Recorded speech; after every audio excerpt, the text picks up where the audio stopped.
अस्सलाम वालेकुम नाज़रीन, आप देख रहे हैं मुबश्शिर लुकमान यूट्यूब चैनल। मैं हूं महविश तबस्सुम। नाज़रीन, हकीकी आज़ादी के जो मुजाहिद हैं वो अब एक दूसरे की टांगें खींचने में मसरूफ़ हैं, एक दूसरे के पोल खोलने में मसरूफ़ हैं। सर, अजीब-अजीब किस्म की बातें की जा रही हैं। आदिल राजा और जो फैसल वारडा साहब हैं वो तमाम हदें क्रॉस कर गए हैं। उन्होंने एक दूसरे की माँ-बहन तक को नहीं छोड़ा।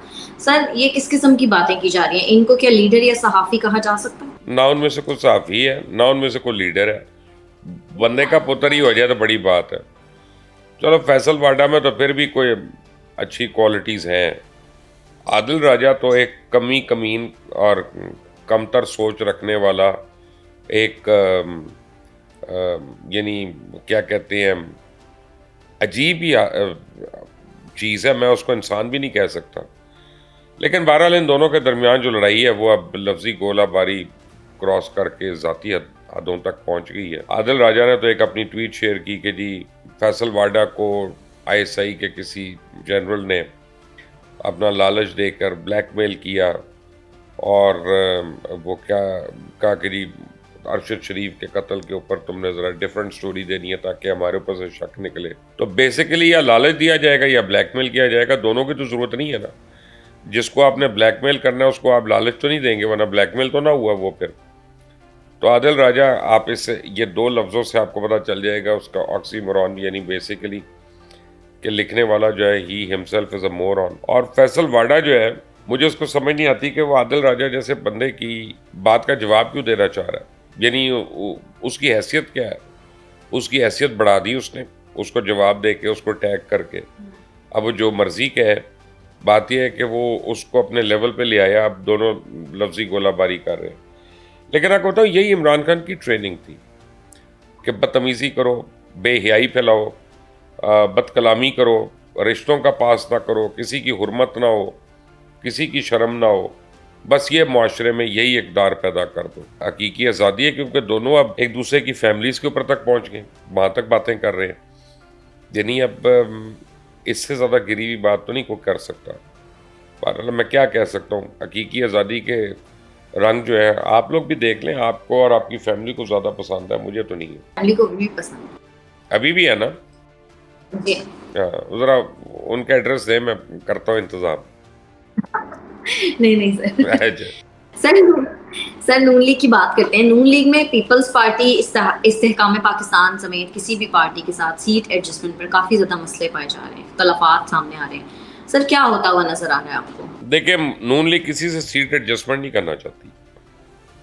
नून लीग ये समझती है कि Tehreek Insaf is in trouble, Imran Khan is going to be in deeper trouble, और इस तरह वो इलेक्शंस लड़ नहीं सकते। और उनका प्ले ग्राउंड जो है वो पंजाब है। पंजाब में जिसकी सीटें होती हैं वो वफाक में हुकूमत बनाता है। ये नून लीग की सोच है। तो इस वजह से अब वो जहांगीर तरीन ग्रुप के साथ या किसी और के साथ कुछ ज़्यादा एडजस्टमेंट करने पे ज़रूर नहीं समझते। मसलन जब दुबई में एडजस्टमेंट की बात हो रही थी तो इन्होंने लाहौर में एक दो सीटें मांगी थी पीपल्स पार्टी ने, तो मरियम नवाज़ ने कहा हमें लाड़काना की सीट दे दो और हमें लियारी की सीट दे दो। वो यानी ना करने वाली जब बातें होती हैं फिर आप ऐसी शराइत रखते हैं ना। तो अब बेसिकली अलीम खान हो, ओन चौधरी हो, इसहाक काकवानी हो, जहांगीर तरीन हो, इनके साथ नून लीग सीट एडजस्टमेंट नहीं चाहती है। उनका पार्टी का जो ओवरऑल मूड है वो ये है कि हमें किसी के साथ एडजस्टमेंट नहीं करनी। सर, सीट एडजस्टमेंट के बगैर आपको लगता है कि ये जीत सकते हैं? मेरा नहीं ख्याल। मेरा ख्याल है कि जब वो इलेक्शन से पहले ऐसी लड़ाइयाँ करेंगे तो इलेक्शन के बाद जब उनको ज़रूरत होगी लोगों के साथ कोएलिशन करने की, तो उस वक्त लोग भी अपनी बेट्स और जगह पे रखेंगे। तो अब आप ये देखें, इसका एक मतलब तो है कि तरीन ग्रुप को चाहे एक सीट मिले चाहे 10 सीटें मिले, इलेक्शन के बाद वो नून लीग के साथ तो मुआहदा नहीं करेंगे। तो ये इन द लॉन्गर रन इसका नून लीग को नुकसान होगा। सर, इलेक्शंस जो हैं वो अक्टूबर या नवंबर में हो रहे हैं। अब तो जरदारी साहब भी खान साहब की तरह ही बात कर रहे हैं। वो कह रहे हैं इलेक्शंस में जो ताख़ीर है वो बर्दाश्त नहीं की जाएगी। सर, ये खेल चल क्या रहा है? क्या ये कॉन्फिडेंट हैं कि ये पाकिस्तान तहरीक इंसाफ का मुकाबला कर लेंगे? नहीं, पीपल्स पार्टी का तो डायरेक्ट मुकाबला भी नहीं है ना। पीपल्स पार्टी को तो डायरेक्ट लॉस नहीं है। देखिए ना, उनकी ज़्यादा सीट्स हैं सिंध में, और जो नई सीटें वो लेना चाह रहे हैं वो कराची में हैं, वो उनको मिल सकती हैं। उन्होंने मेयर का इलेक्शन जीत के दिखा दिया। आप उस पर क्वेश्चन मार्क डालें, जो मर्जी करे, वो जीत गए। ईसा बलूचिस्तान में उनको काफ़ी उम्मीद है, काफ़ी सपोर्ट की। फिर उनको साउथ पंजाब में है, सीटों की उम्मीद है। फिर उनको KPK में भी 2-3 सीटों की उम्मीद है। उसके बाद उन्होंने कोएलिशन करनी है। On the whole people's party is very confident that they can win the elections. तो वो चाहते हैं कि डिले ना हो, क्योंकि डिले होने में ये जितनी PDM की पार्टीज है सबको खमियाजा भुगतना पड़ेगा। इस वक्त नून लीग ज़रा वीक पोजीशन पे है, क्योंकि मियां नवाज शरीफ बाहर हैं और महंगाई का जो ब्लेम है वो नून लीग पे आ रहा है। तो पीपल्स पार्टी समझती है कि ये आइडियल टाइम है इलेक्शंस करवाने का उनके लिए। सर, अफवाहें ये भी चल रही हैं कि परवेज खटक साहब जो है वो इलेक्शन कमीशन को कह सकते हैं कि तहरीक इंसाफ और बल्ले का निशान उन्हें दिया जाए। सर, इस तरह से हो सकता है क्या? मुझे नहीं पता इस तरह हो सकता है कि नहीं, लेकिन देखना ये है कि पार्टी रजिस्टर किसके नाम पे हुई हुई है। मेरा नहीं ख्याल कि वो परवेज खटक के नाम पे रजिस्टर हुई है। अगर तो उनके नाम पे रजिस्टर्ड है फिर तो काफ़ी कॉम्प्लिकेशंस होंगी इमरान के लिए, लेकिन अगर किसी और के नाम पे रजिस्टर्ड है तो, या इमरान खान के नाम पे रजिस्टर्ड है, तो फिर तो उनको नहीं मिलेगा। हाँ, जब एक दफ़ा कैंसिल हो जाता है या डिस्क्वालीफाई अगर हो जाए और उसके बाद री अलॉटमेंट के लिए को मांगे, तो वो शायद इलेक्शन कमीशन उसको कंसिडर कर ले। शॉर्ट ऑफ दैट मुझे नहीं पता। ये बहरहाल साले जाफ़र साहब की स्टोरी है। अब साले जाफ़र साहब जो हैं बड़े सीनियर सहाफ़ी हैं, तो जब उन्होंने दी है ये स्टोरी तो उन्होंने ज़रूर इस पर कोई, उनको पता होगा। इसका मतलब है कहीं ना कहीं कोई ऐसा लकूना है कि जिसमें ये परवेज़ खटक का दावा जो है या क्लेम जो है उसमें दम होगा। तो लेट्स वेट एंड सी। मैंने इस पर चेक नहीं किया इसलिए मुझे पता नहीं है। सर, कोई कह रहा है कि जो निगरान वज़ीर आज़म है वो सियासतदान बनेगा, कोई कह रहा है कि कोई मुआशी माहिर या बैंकर, और ऐसी बातें भी आ रही हैं कि शायद इस्टेब्लिशमेंट और सियासतदानों के दरमियान इस बात पे डेडलॉक है। सर, आपको क्या लगता है कि कौन बनेगा? बात यह है कि दो लोगों के नाम ज़्यादा सर्कुलेट करें। मैंने आपको दोनों कल बताए थे, एक तो हफीज़ शेख है और दूसरा मोहम्मद मियां सुमरू। अब मोहम्मद मियां सुमरू जो है वो बैंकर भी हैं, पॉलिटिशियन भी हैं, टेक्नोक्रेट भी हैं। तो उनमें तो वो तीनों चीज़ें आती हैं जो रऊफ़ क्लासरा साहब ने और एक दो लोगों ने शायद ट्वीट भी की है इस तरह की कोई। मोहम्मद मियां सुमरू इस वक्त कैलिफोर्निया में है। वो इस वक्त अमेरिका में क्या कर रहे हैं ये मुझे नहीं पता, लेकिन बहरहाल वो अमेरिका में है और कैलिफोर्निया में है, वहाँ ख़ास उस स्टेट में है। तो किसको मिलने गए हैं वहाँ पे, किससे अपना राब्ते करने गए हैं, ये तो कोई बता सकते हैं। मेरे पास तो अभी इसका जवाब नहीं है। लेकिन यह कि Hafeez Sheikh is the second contender. Raza Baqar का भी नाम आ रहा है जो गवर्नर थे स्टेट बैंक के, लेकिन मेरा ख्याल है कि रज़ा बाकर का ज़्यादा चांस जो है वो फाइनेंस मिनिस्टर बनने का है, not the prime minister. Sir, एक दिन ये खबर आती है कि भारत ने मून मिशन भेज दिया है, दूसरे दिन ये खबर आती है कि भारत लोकल करेंसी में मुत्तहिदा अरब अमीरात से भी आगे निकल गया है। सर, पाकिस्तान के लिए इस तरह की खबरें कब सुनने को मिलेंगी? पता नहीं जी, पहले पाकिस्तान के अंदर कोई अच्छी खबर तो आना शुरू हो। अभी तो हमें यह भी नहीं पता कि हमारी क्रिकेट टीम जीती है कि नहीं, या जीतेगी कि नहीं। वहाँ पर तो बेसिक खबरें नहीं है अच्छी कोई।